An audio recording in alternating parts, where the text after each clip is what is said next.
성도님 여러분 반갑습니다. 오늘 하루도 기도와 말씀으로 승리하시길 바랍니다. 먼저 샘물의 기도로 함께 기도하겠습니다.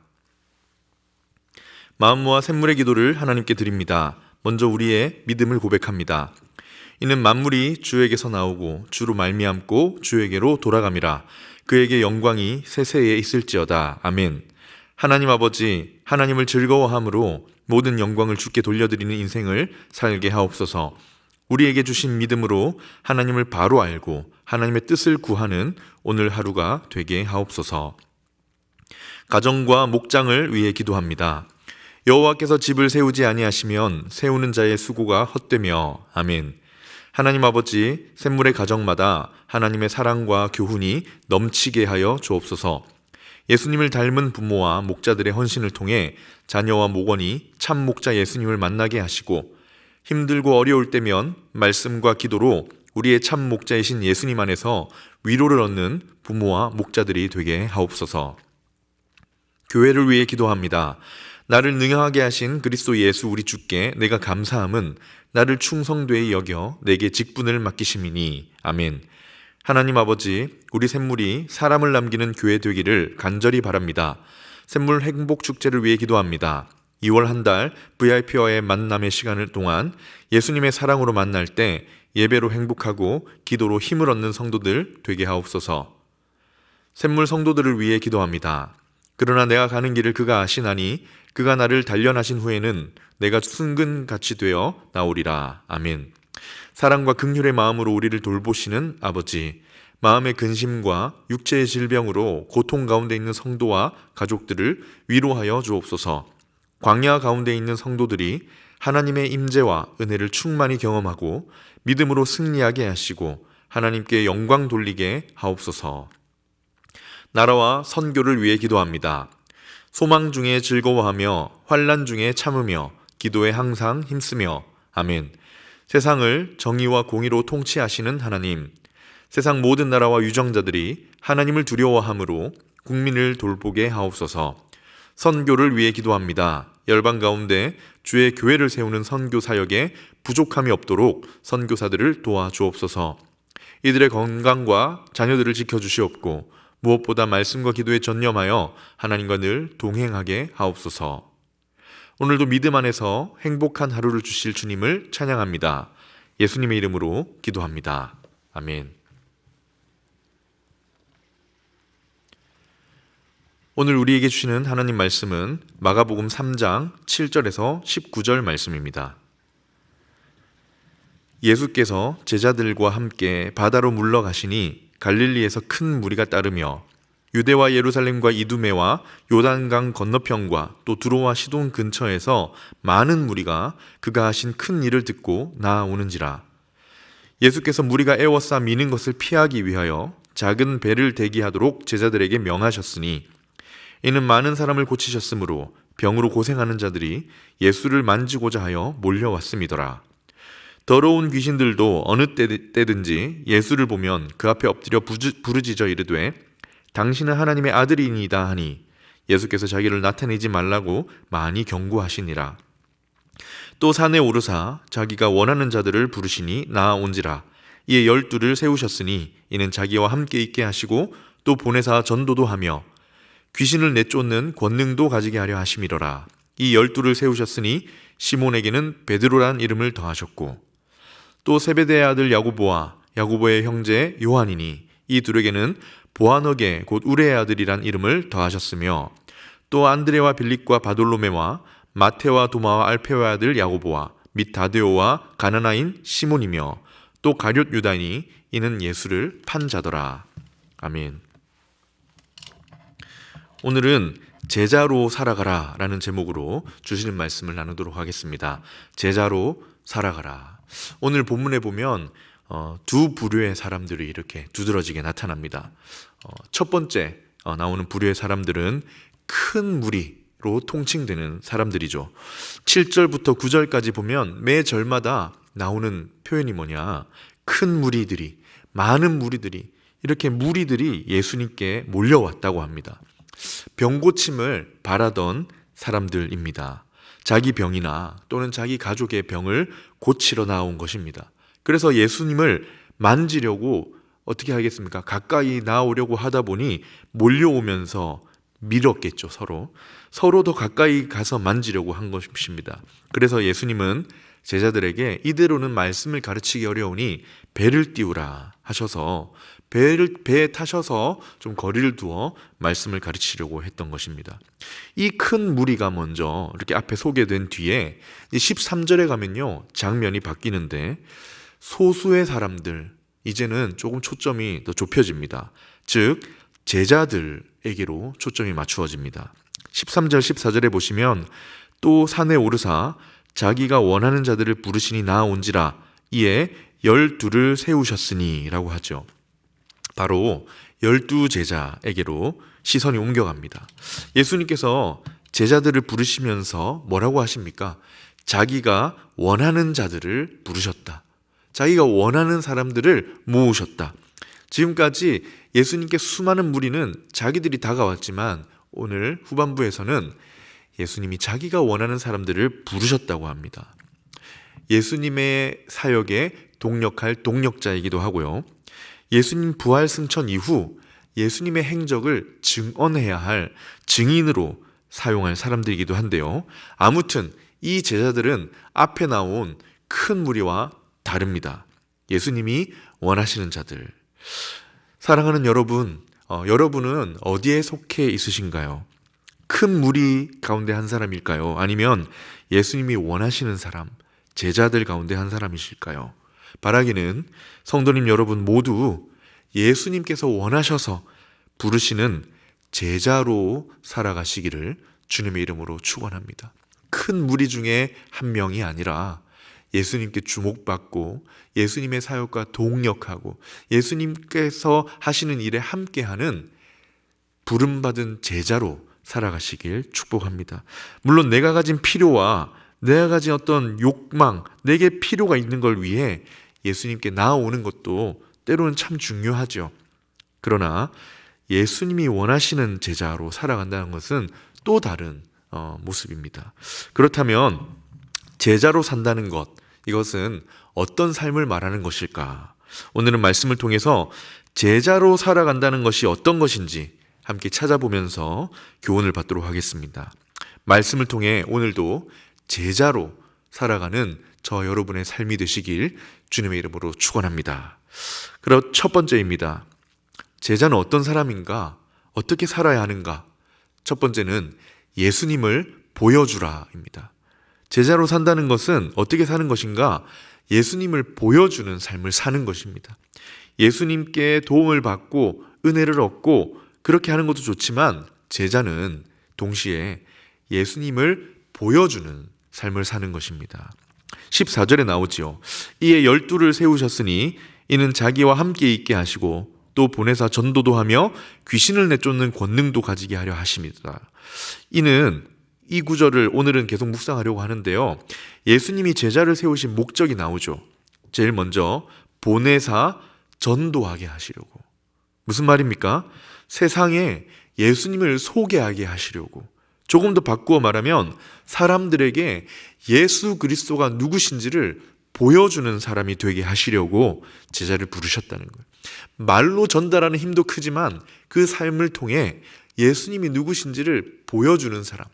이 제자는 스승을 닮지 않겠습니까? 그래서 제자가 된다는 것은 나의 영원한 스승이신, 나의 구원자이신 예수님을 보여주는 그 삶으로, 성품으로 보여주는 사람입니다. 제자들은 예수님을 보여주는 사람, 그냥 예수님께 교육을 받고 지식을 체험받고 그런 학생이 아니라 제자는 스승이신 예수님이 어떤 분인지를 보여주고 소개해주는 사람, 이런 사람 되시길 주님 이름으로 축원합니다. 제자들, 실제 예수님의 제자들이 그렇게 살았을까요? 그렇게 살았지요. 훗날 나중에 예수님께서 부활 승천하신 이후에 제자들은 이제 예수님이 떠나신 이후에 예수님이 하던 일들을 제자들이 행합니다. 사도행전을 보면 예수님이 이 땅에서 하시던 사역을 제자들이 그대로 하고 있어요.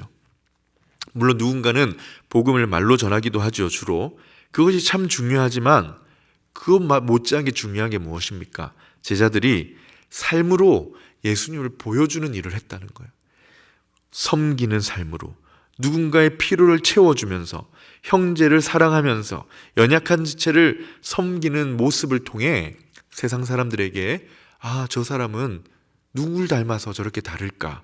예수님의 모습을 보여주었다는 것입니다. 그리스도인이 아름다운 사랑의 섬김으로 결국은 어떻게 되었습니까? 로마 제국의 사람들도 그리스도를 알게 되었던 것이지요. 오늘 우리도 누군가를 섬기며 살고 있습니다. 물론 때로 참 내 자신이 고집스럽고 이기적일 때가 있지만 우리도 누군가를 섬기며 살고 있지 않습니까? 오늘 다시 한번 다짐해 보면 좋겠습니다. 섬김을 통해 예수님을 보여주는 사람, 제자의 삶을 살아가겠다. 따뜻한 전화 한 통, 목장 식구들이나 또 생각나는 사람에게 건네주는 것, 또 따뜻한 한마디를 누군가에게 인사로 건네는 것, 이를 통해 예수님의 따뜻한 성품을, 예수님의 모습을 보여주는 사람, 그 사람이 바로 예수님의 제자입니다. 한 번 더 나아가서 둘째, 예수님이 원하시는 제자의 삶은 무엇인가? 두 번째로는 담대하게 살아가라입니다. 담대하게 살아가라. 첫 번째는 예수님을 보여주라고 했죠. 두 번째는 담대하게 살아가라. 예수님의 제자로서 우리에게 주신 은혜와 능력이 있습니다. 그것을 기억하고 담대하게 살아가라. 14절, 15절을 다시 보면 이에 12를 세우셨으니 이는 자기와 함께 있게 하시고 또 보내사 전도도 하며 그리고 뭐라고 합니까? 귀신을 내쫓는 권능도 가지게 하려 하심이로라. 여기 마지막에 제자를 부르신 목적이 무엇이라 합니까? 귀신을 내쫓는 권능, 능력도 가지게 하심이로라. 여러분, 아까 수많은 무리들이 예수님께 왔습니다. 이 사람들은 다 두려움에 눌려 있었습니다. 귀신 때문에, 병마 때문에 이 두려움을 극복하지 못하고 늘 불안함으로 살면서 예수님께 혹시 고침을 받을까 나왔던 사람들이지요. 그런데 예수님이 지금 어떤 목적으로 제자들을 부르고 계십니까? 그 두려운 귀신을 내쫓는 권능을 갖게 하시려고. 이걸 다른 말로 하면 담대하게 사는 제자로 살게 하시려고 라고 할 수 있겠습니다. 예수님의 제자로서 예수님의 은혜와 능력, 그 죄사함의 권세를 입은 제자로서 이 세상 담대하게 살아가라. 그것이 제자의 걸음이다라는 거예요. 우리가 지금은 귀신을 쫓아내고 그런 일을 자주 보진 못하지만 말씀에서 보여주시는 제자는 어떤 사람입니까? 권능을 가진 사람이라는 거예요. 예수님의 능력을 입은 사람, 두려움을 극복하고 불안한 마음, 우울한 마음을 이기고 여러 가지 어려움 가운데서도 담대하게 살아가라. 너에게 능력이 있기 때문이다. 너에게는 예수님의 능력이 함께하는 제자다. 그러니 오늘을 담대하게 살아가는 것 또한 제자의 걸음이라는 것입니다. 우리가 사실 마음이 처지고 우울해지고 뭔가 불안할 때가 자주 있죠. 그것을 극복하는 게 사실은 쉽지가 않습니다. 그럼에도 불구하고 말씀이 우리에게 도전하신 것이 무엇입니까? 담대하게 살아가라. 예수님이 권능을 주셨으니 그 능력으로 담대하게 살아가라. 너희의 삶은 실패한 삶, 외로운 삶이 아니라 권능의 삶이니 오늘 하루 두려워하지 말고 주를 바라보며 내 안에 허락하신 능력을 힘입어 담대하게 살아가라. 요즘 유행하는 신조어 중에 중꺾마라고 들어보셨습니까? 중요한 것은 꺾이지 않는 마음, 이런 뜻이라고 합니다. 중꺾마 이렇게 줄여서 말하는 거죠. 예수님의 제자들이야말로 꺾이지 않는 담대한 마음을 가질 자격이 있는 사람입니다. 예수님의 능력을 받았기 때문에, 예수님의 능력이 그 삶에 임한 사람이기 때문입니다. 예수님의 제자들이 실제 그렇게 살았죠. 예수님이 떠나신 이후에 세상에 각종 시험과 환란이 임할 때 사도행전을 읽어보거나 하면 두려워하는 제자들이 잘 없습니다. 오히려 죽음마저 각오하며 담대하게 예수님을 따라가는 사람들, 체포의 위기 속에서도 공동체의 동력자, 연약한 자들을 돌보면서 섬기며 살아가는 모습이 나오죠. 사랑하는 성도님 여러분, 제자로서 우리 주님께서 주신 능력으로 오늘 담대하게 살아가는 여러분 되시길 주님의 이름으로 축원합니다. 마지막 세 번째입니다. 어떻게 우리가 제자의 삶을 살 것인가? 마지막 세 번째는 예수님과 함께 있으라입니다. 예수님과 함께 있으라. 예수님을 보여주고 예수님의 능력을 힘입어 담대하게 살아가는 것, 이것이 제자의 삶이라고 했는데요. 마지막으로 예수님과 함께 있으라. 예수님과 함께 있어야만 예수님을 보여주고 담대하게 살 수 있지 않겠습니까? 14절을 한 번 더 읽어보겠습니다. 이에 12를 세우셨으니 뭐라고 하십니까? 이는 자기와 함께 있게 하시고, 이게 사실 오늘 가장 중요한 포인트인데요. 여기서 제자를 부르신 가장 처음 목적, 주요한 목적이 뭐라고 합니까? 자기와 함께 있게 하시려고. 물론 보내서 전도도 하고 사명을 주어서 사역도 하게 하시고 여러 가지 목적이 있으시지만 가장 먼저는 예수님께서 제자를 왜 부르십니까? 함께 있게 하시려고. 제자는 어떤 사람이냐? 예수님과 함께 있어야 할 사람입니다. 살아가면서 예수님과 함께 동행해야 할 사람. 혼자 살아가다가 주일이 되면 예수님께 찾아오는 사람이 아니라 예수님과 함께 있기 위해, 예수님께 머물러 있기 위해 예수님과 교제하길 원하는 사람. 예수님을 보여주고 담대하게 살려면 이게 되어야 합니다. 예수님과 교제가 있어야 되는 거예요. 예수님께 늘 머물러 있어야 이것이 되는 것이죠. 사랑하는 성도님 여러분, 예수님과 함께 있는 제자로 살아가시길 축복합니다. 우리가 교회에서 여러 가지 사역을 하고 사명을 행하는데, 또 가정에서 여러 부르심을 받은 그리스도인으로서 살아가는데, 예수님과 함께 있는 이 교제가 빠지면 이 기쁨이 오래가지 못할 수 있어요. 쉽게 지치고 오랫동안 기쁨으로 사역하기 힘들어질 수 있습니다. 그래서 예수님이 부르신 제자는 예수님께 머물러 있어야 합니다. 경건의 생활이 참 중요한 것이지요. 매일 정기적으로 뭔가 대단한 건 하지 못하더라도 말씀을 통해 예수님이 나를 사랑하시는구나 라는 걸 늘 깨닫고, 기도를 통해 예수님과 교제하는 이 주고받는 마음이 필요하다는 것입니다. 말씀과 기도로 예수님께 머물러 있어라. 예수님도 그러셨습니다. 늘 하나님과 교제하며 사셨죠. 그 바쁜 와중에도 기도하러 가셨어요. 예수님의 제자들도 그렇게 사는데요. 베드로전서 1장 8절에 보면 이 사도 베드로가 로마 교회 성도들에게 이렇게 이야기를 합니다. 예수를 너희가 보지 못하였으나 사랑하는도다. 너희가 예수님을 본 적이 없지만 사랑하고 있구나. 이제도 보지 못하지만, 지금도 못 보지만 믿고 말할 수 없는 영광스러운 즐거움으로 예수님을 기뻐하는구나. 계속해서 예수님을 사랑하며 그 제자로 살아가는 방법이 무엇입니까? 예수님과 함께 있는 것입니다. 예수님과 함께 있는 것, 예수님께 머물러 있는 것, 예수님과 지속적으로 교제하는 삶. 말씀을 맺겠습니다. 오늘은 제자로 살아가라 라는 제목으로 말씀을 묵상했는데요. 주신 말씀을 따라 특별히 예수님과 늘 함께 있는 여러분 되시길 축복합니다. 그 안에 능력이 있고 기쁨이 있지요. 이를 통해 자연스럽게 예수님의 섬김을 보여줄 수 있게 되고, 예수님이 함께 하시기에 담대한 마음으로 오늘을 살아갈 수 있을 것입니다. 예수님의 제자로서 살아가시는 저 여러분의 귀한 삶 되시기를 주님의 이름으로 축원합니다. 아멘. 말씀을 기억하며 함께 기도하겠습니다. 제자로 살게 하소서.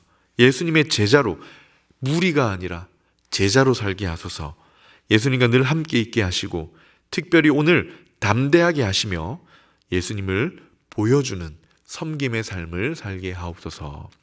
그리고 계속 진행하고 있는 샘물 행복축제를 위해 기도하신 후에 개인의 기도 제목으로 기도하도록 하겠습니다.